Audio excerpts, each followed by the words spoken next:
Here's an example of a differential equation. Let's explore and translate the left side of the equation into more familiar words. We can rephrase dy dx as the derivative of y with respect to x.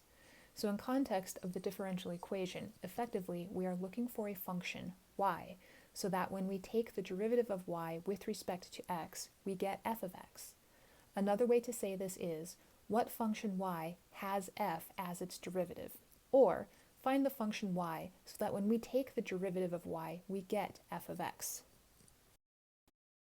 A quick word about notation. To help orient ourselves, we can remember that the variable letter on top is the output or dependent variable. The variable letter below indicates the input or independent variable. This lets us know that the solution to dy dx equals f of x will be a function y that depends on x. This works even if we aren't using x and y.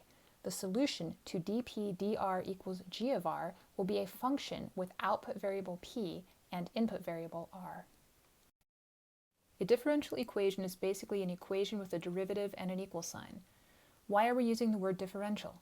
One way to help link differential equations with derivatives is to go back to the formal definition of derivative.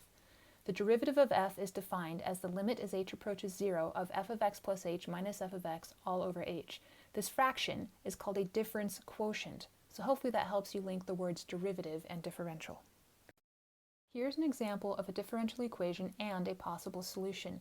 Notice the notation. P should be the output variable and r is the input variable, so we should expect the solution to be a function of r.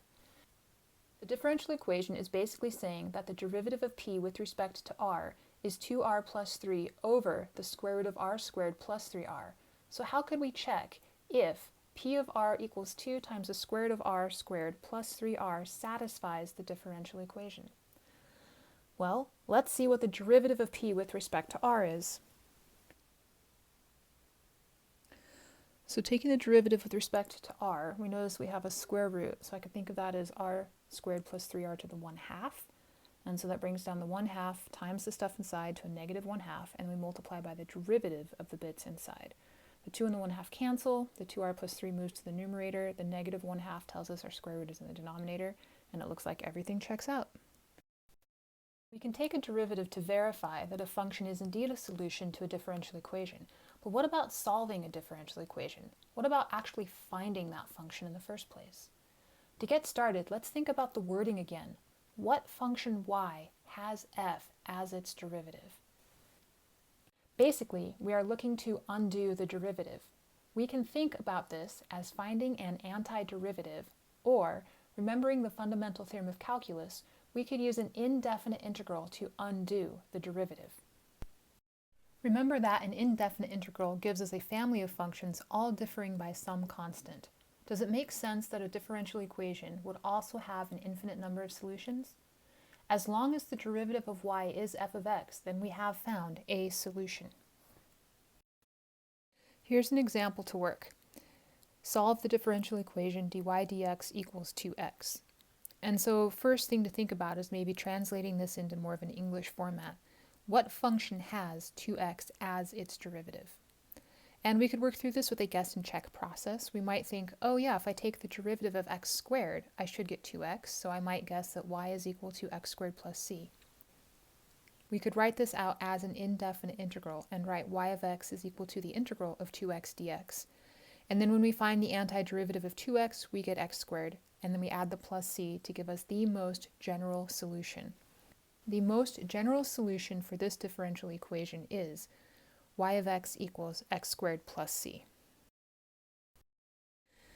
Initial value problems are simply differential equations paired with an initial condition. The initial condition will give us information to narrow down the general solution to one particular solution. For example, let's solve the differential equation dy dx equals 1 over x, coupled with the initial value, y of e is equal to 4. We know that the derivative of natural log of x is 1 over x, so the solution to the differential equation would be y of x equals natural log of x plus c. Now we employ the initial value, letting e be the input, so y of e is equal to natural log of e plus c, and all of that must be equal to 4. Natural log of e is 1, so we are left with 1 plus c is equal to 4, which implies that c must be 3. And y of x is equal to natural log of the absolute value of x plus 3.